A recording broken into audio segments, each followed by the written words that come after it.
సంస్కృతి సంపద YouTube channel తరపున అందరికీ స్వాగతం.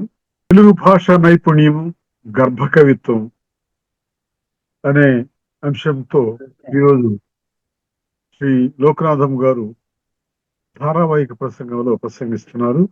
వారికి స్వాగతం. ధన్యవాదాలు. తెలుగు భాషా ప్రియులు అందరికీ, తెలుగు భాషా పరిరక్షకులందరికీ, సేవకులందరికీ నా హృదయపూర్వక ప్రణామములు. శిరస్సు ఉంచి నేను అందరికీ నమస్కరించుతున్నాను. తెలుగు భాష దేశ భాషలందు తెలుగు లెస్స అని కృష్ణదేవరాయలు చాటారని, ఇటాలియన్ ఆఫ్ ది ఈస్ట్ అని అజంతా భాషగా ప్రసిద్ధికెక్కినటువంటి తెలుగు భాష అజరామరమైనది. కానీ నేటు పాలకుల చిన్న చూపుకు లోనై దీని ప్రాధాన్యత అడుగంటిపోతున్నదని తెలుగు భాషా ప్రియులందరూ కూడా పరితపించి ప్రయత్నాలు దీన్ని ఉద్ధరించేదానికి చేస్తున్నారు. అందులో మాన్యులు ఆచార్య వర్యులు బిట్టు వెంకటేశ్వర్లు గారు, వారి కృషి అమోఘమైనది. ఎంతో మందిని కలుపుకొని పోతూ ఇటువంటి కృషి చేస్తున్నారు.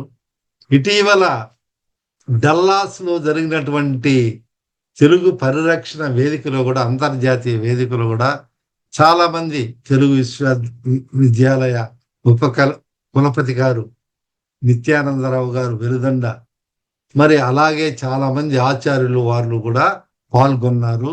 ఇటువంటి సదస్సులు జరుగుతున్నాయి. అది ఒక శుభ పరిణామం అని మనం చెప్పుకోవచ్చు.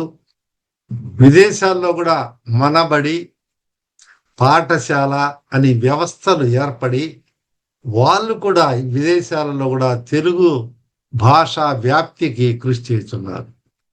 మనం ఇప్పుడు ఈ గర్భ కవిత్వం గురించి, పద్యము ఎట్లా ఉంటుందనే విషయాలను మనం తెలుసుకుంటాము.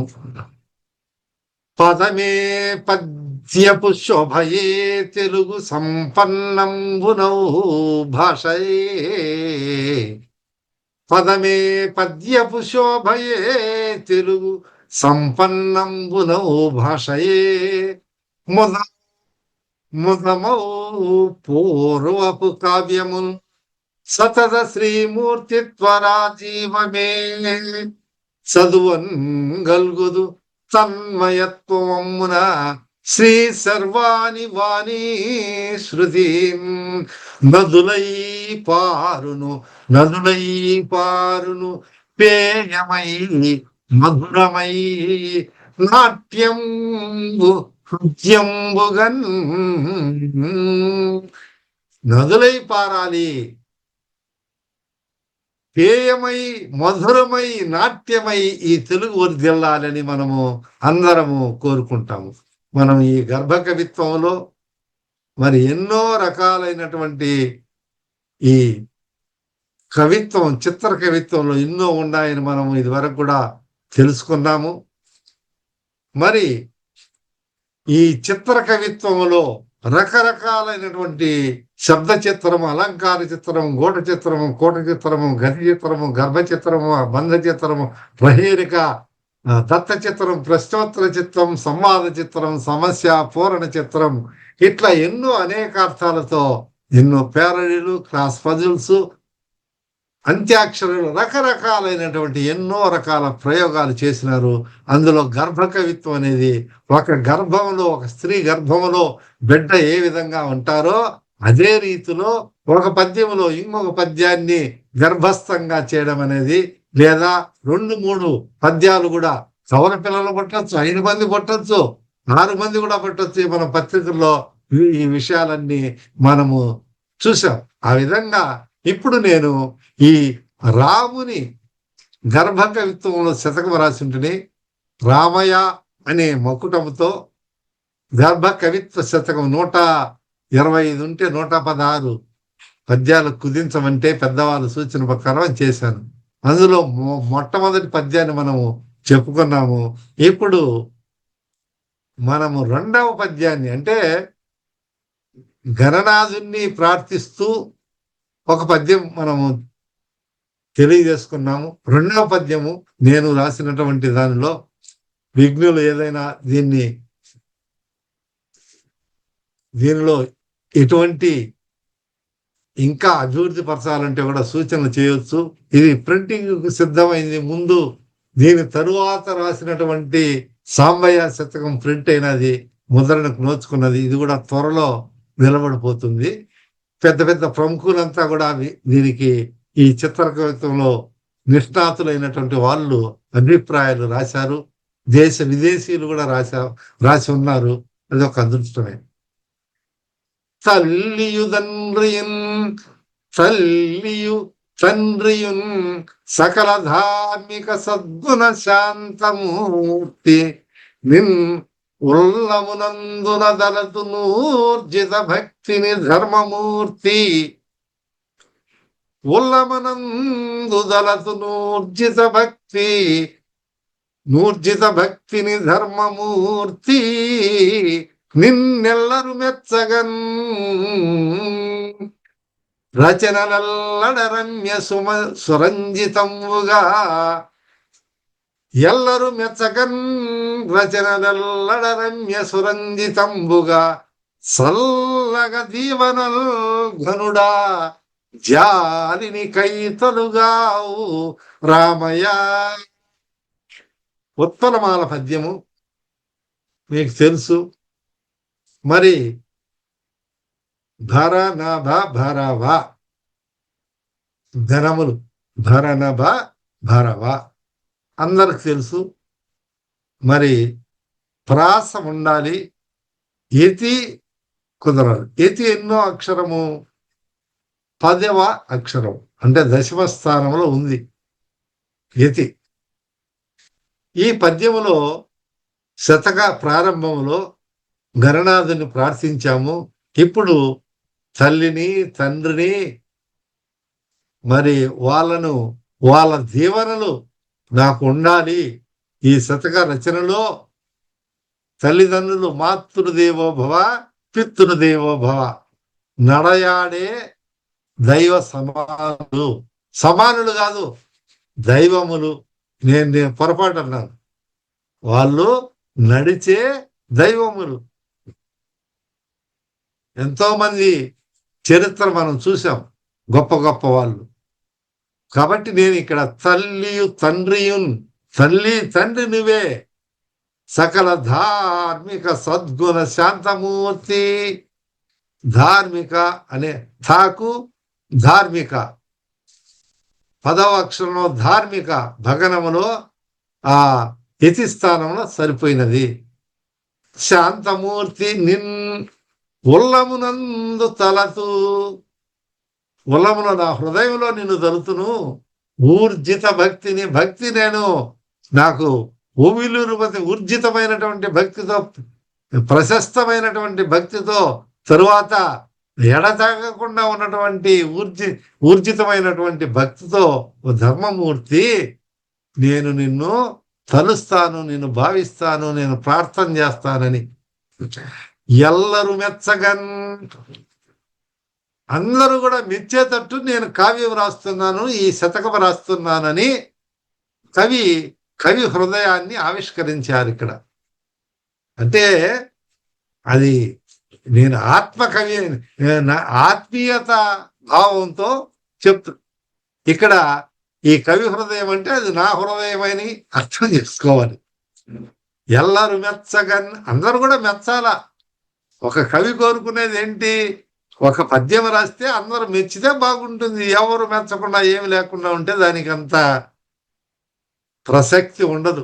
అది ఏదో చప్పగా ఉంది అంటారే, బా చాలా మధురంగా ఉంది, ఏదో నువ్వు ఇచ్చిన చప్పగా ఉంది అని అంటారు. అదే చెరుకు ఇచ్చినప్పుడు చప్పగా ఉంది అని, బాగా భలే ఉంది, తీగా ఉంది అని అంటారే. అట్లా ఏదో వెన్ను పోయినాదో ఇంకొకటో పోయినాదో ఇస్తే చప్పగా ఉంది, సరిగా లేదంటారు. ఇది లోకంలో ఉన్నటువంటి పరిపాటి.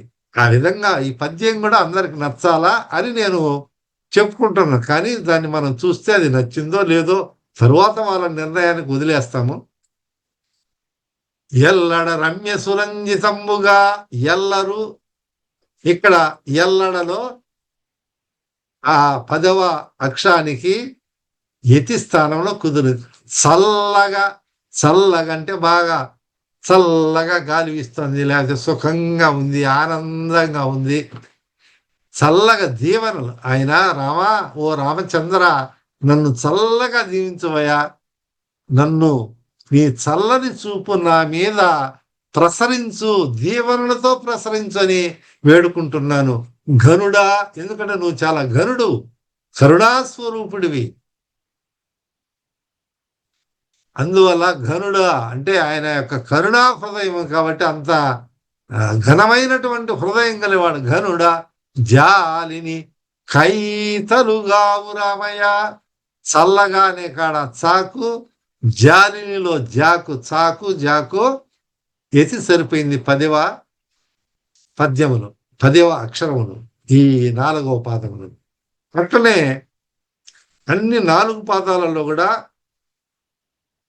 ప్రాస అక్షరం ఇక్కడ తల్లి అంటే ద్విత్వాక్షరం ఉంది. అన్నిట్లో కూడా ద్విత్వాక్షరమే రావాలి. ఒక దాంట్లో ద్విత్వం పెట్టి ఇంకో దాంట్లో ఏదో శాలి కాలము లా అని అట్లా పెడితే అది కుదరదు. అదేమిటంటే అది లా కదా, ఆ లానే లాకు సంబంధించిన అక్షరం అంటే ఇక్కడ నువ్వు సంయుక్తాక్షరం ఉపయోగిస్తే ఆ సంయుక్తాక్షరమే అక్కడ కూడా ఉండాలి. ఇటువంటి వాటిని దుష్కర ప్రాస అంటారు. అంటే కొంచెం కష్టమైనది. కష్టం ఇది దుష్కరమేం కాదు, అని సంయుక్తాక్షరంలో ఉన్నట్టు మామూలు ప్రాస కంటే ఇది దుష్కరమైనటువంటి ప్రాస. ప్రాజ్ఞులకు, అవధానులకు, శతావధానులకు వాళ్ళకంతా ఏదైనా ఒకటే, ఎన్ని మామూలే.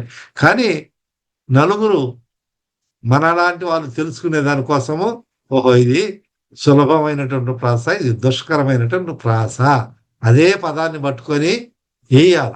తల్లి అన్నప్పుడు నువ్వు తరువాత పాదాల్లో కూడా లాకు లానో, లీకి లీనో, ఏదో లేనో, ఏదైనా ఆ మాదిరి మనము ప్రాసను ఆ పద్యములో 2వ అక్షరములో మనం బంధించాలి. అది కవి దృష్టిలో పెట్టుకోవాలి. అయితే ఈ పద్యములో ఇప్పుడు మనము ఉత్పలమాల, ఈ పద్యములో ఏమిటి, ఇది గర్భ కవిత్వం కదా. గర్భంలో ఈ పద్య గర్భములో అట్లా తీసి పక్కన పెడితే ఇంకొక పద్యం వస్తున్నది, అదే తేటగీతి. ఏ ఒక అక్షరం మారకూడదు, మారితే దాని భావం చెడిపోతుంది. కాబట్టి అట్లనే ఉండాలన్నమాట. ఆ అక్షరాలు అట్లా తీసి అట్లా పెడితే అట్లనే ఉండాల, మారకూడదు. ఒక అక్షరం కూడా మారకూడదు. ఇప్పుడు అదేమిటో మనం ఇప్పుడు చూస్తాం. తల్లియు తండ్రియున్ సకల ధార్మిక సద్గుణ శాంతమూర్తి.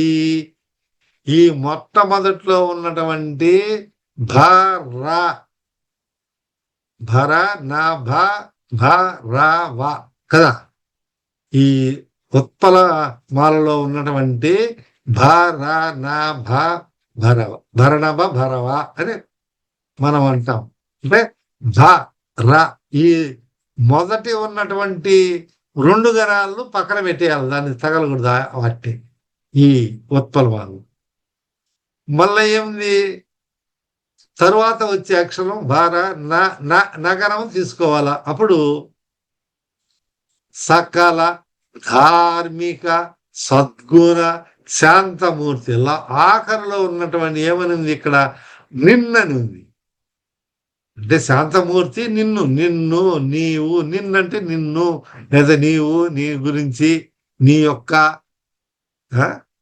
లేకపోతే నిన్ను గురించి మనము ఆ నిన్ను అనే దానికి అర్థం చెప్పుకుంటాం.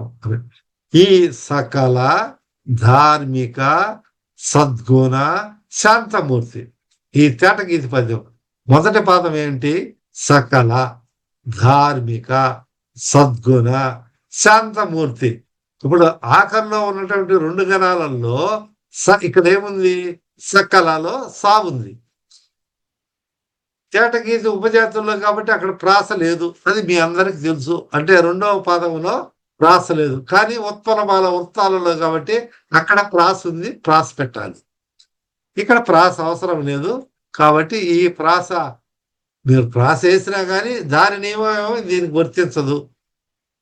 ఇప్పుడు సకల, ధార్మిక, సద్గుణ, శాంతమూర్తి. సకల ధార్మిక, సద్గుణ మధ్యలో రెండు ఆఖరిలో ఉండే రెండోటంలో శాంత అంటే సాకు శాంతకు. శాంత శా ఉండొచ్చు, లేకపోతే తర్వాత బిందువు కూడా వచ్చింది. శాంతలో శాంత. శా రాసి పక్కన సున్న పెట్టాము శాంత. అలా అయినా మనమేం దానికేం తప్పలేదు. ముందుండే అక్షరమే మనకు ప్రాస యతి. ప్రాస లేదు కాబట్టి యతి అక్షరంలో సాకు సరస్వతిలో ఉన్నటువంటి సకల అంటే సకల సర్వ. ఏమంటే సకల కదా, ఇక్కడ సర్వ పెట్టుకోవచ్చా మీరు అంటే తేటగీతి పద్యంలో సర్వాన్ని పెట్టుకోవచ్చు. సర్వధార్మిక అని మనం రాయొచ్చు. కానీ అక్కడ సర్వాన్ని పెట్టామనుకో ఆ ఉత్పలమాలలో అక్కడ పదభంగం గణభంగం అయిపోతుంది. ఎందుకని చెప్తున్నా అంటే కొంచెము నలుగురు అర్థం చేసుకొని ప్రయత్నం చేస్తారేమనే ఉద్దేశంతో నేను ఇక్కడ చెప్తున్నాను. అక్కడ సర్వాన్ని పెట్టచ్చు. సకల అర్థం పదమదే. కాబట్టి ఇక్కడ సకల అనే పదంతోనే పై పదంలో సరిపోతుంది తప్ప వేరే పదం వేస్తే అది రెండు అక్షరాలతో ఉన్నటువంటి ఘనం వేసిన తేటగీతల్లో మొదటిలో అయితే సరిపోతుంది. కానీ అలాగే యతి స్థానంలో కూడా సరిపోతుంది. కానీ ఈ పాదము ఉత్పలమాలలో ఉన్నటువంటి మొదటి పాదానికి పద్యంలో ఆ పదములో ఘనభంగం అవుతుంది. కాబట్టి ఇక్కడ సకల అనేది సరిపోయింది. రెండవ పాదం ఉల్లమునందున దళతు నూర్జిత భక్తిని ధర్మమూర్తి. ఏంటి? రెండు ఘనాలు తీసేస్తే భగనము రగనము తీసేస్తే ఏమొచ్చింది? తలతు నూర్జిత భక్తి. ఊర్జిత భక్తి ధర్మమూర్తి. పైన మొదటి పాదంలో శాంతమూర్తి శాంతం అన్నాము. ఈయన ధర్మమూర్తి కదా. శ్రీరామచంద్రుడు ఆయన సకల సద్గుణ వాళ్ళతో షోడశ సద్గుణ సంపన్నుడని ఈయనకు పేరు. ధర్మో రక్షతి రక్షత.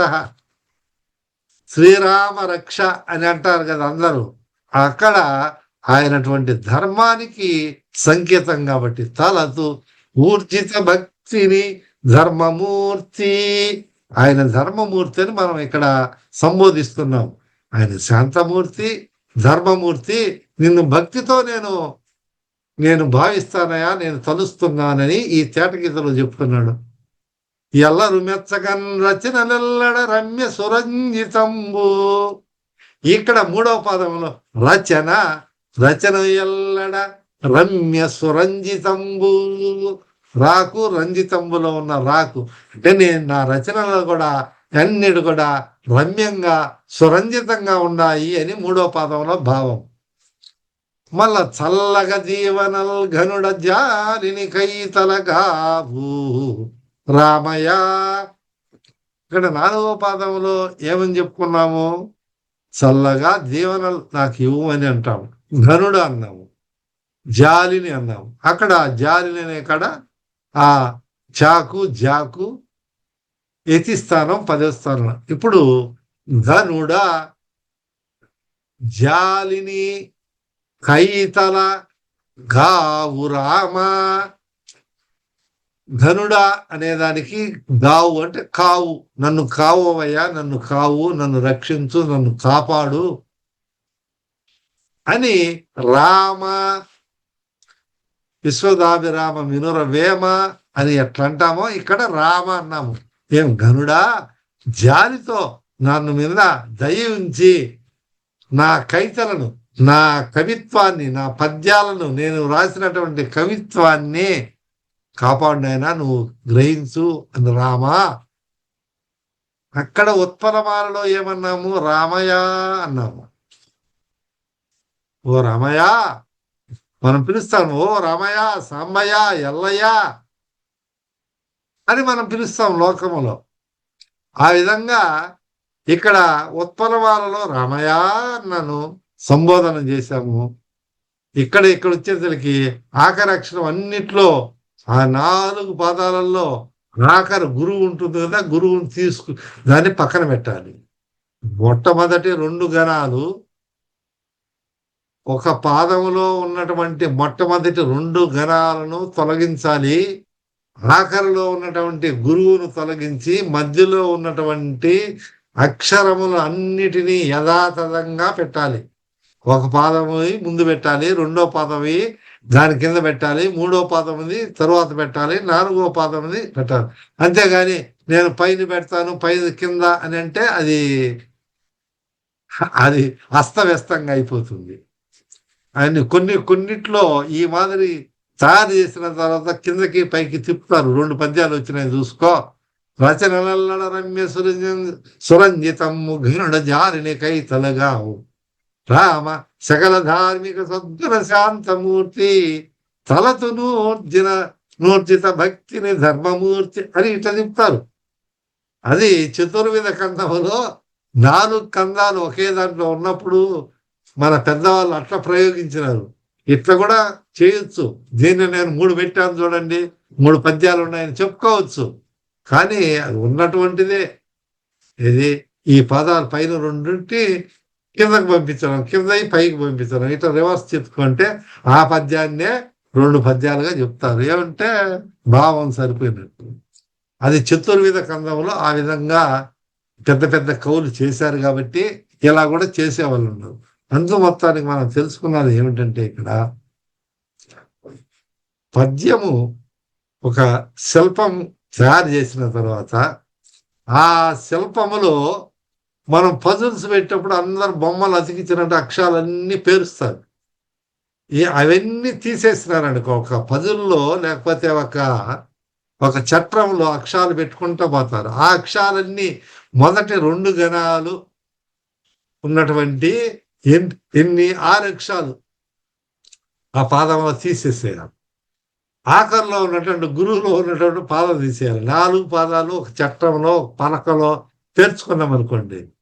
లేదా మీరు 4 పాదాలు ఒక పలక మీద వ్రాసారనుకోండి, ఒక చాక్ పీసో లేకపోతే ఒక పెన్సిలో తీసుకొని రాశారనుకోండి, ఆ ఎరేజర్ తీసుకొని ఈ ముందున్నటువంటి 2 గణాల్లో ఉన్నటువంటి 6 అక్షరాలను ఎరేజ్ చేశారని అంటే వాటిని ఈ రబ్బరు ఎరేజర్ ఉందే అక్షరాలు తొలగించామనుకోండి, పెన్సిల్స్ అంటే పోతుంది. లాస్ట్లో ఆఖరిని తీయించామనుకోండి, అట్లా 2వ పాదంలో తీసామనుకోండి, 3వ పాదంలో తీసామనుకోండి, అన్ని 4 పాదాల్లో తీస్తే అక్కడ ఏమై గుర్తుంటుంది?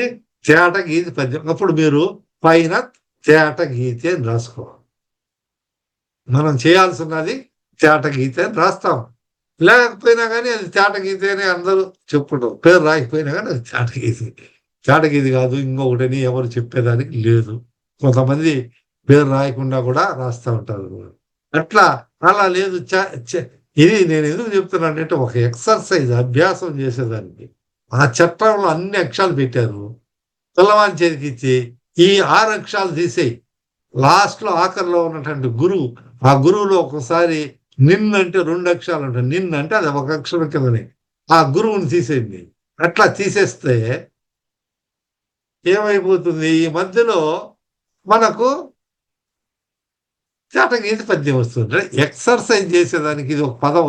ఇదే మొట్టమొదట పిల్లవాళ్ళ పద్యాలు రాసేటప్పుడు కానీ లేదా కవి కానీ నేర్చుకుంటే అట్లా మనము ప్రాక్టీస్ మేక్స్ పర్ఫెక్ట్. అట్లా రకరకాల ఏదో 10 సార్లు చదివిన దానికంటే ఒకసారి రాస్తే బాగుంటుంది అంటారే, అట్లా రాసి చూస్తే ఆయనకు మనకు తెలుస్తుంది. కాబట్టి ఇటువంటి గర్భ కవిత్వంలో కూడా మీరు మీ ప్రయత్నాలు సాగించి పద్యాలు రాయగలిగితే చాలా బాగుంటుందని, అలా వ్రాస్తారని, మీరు ఈ విధంగా అందరికీ ప్రోత్సాహం ఇస్తారని నేను మరి మరీ కోరి ప్రార్థిస్తున్నాను. స్వస్తి. తెలుగు భాషా నైపుణ్యం అనే శీర్షికలో ధారావాహిక ప్రసంగం చేసిన శ్రీ లోకనాథం గారికి ధన్యవాదాలు. ధన్యవాదాలు సార్. కృతజ్ఞతలు.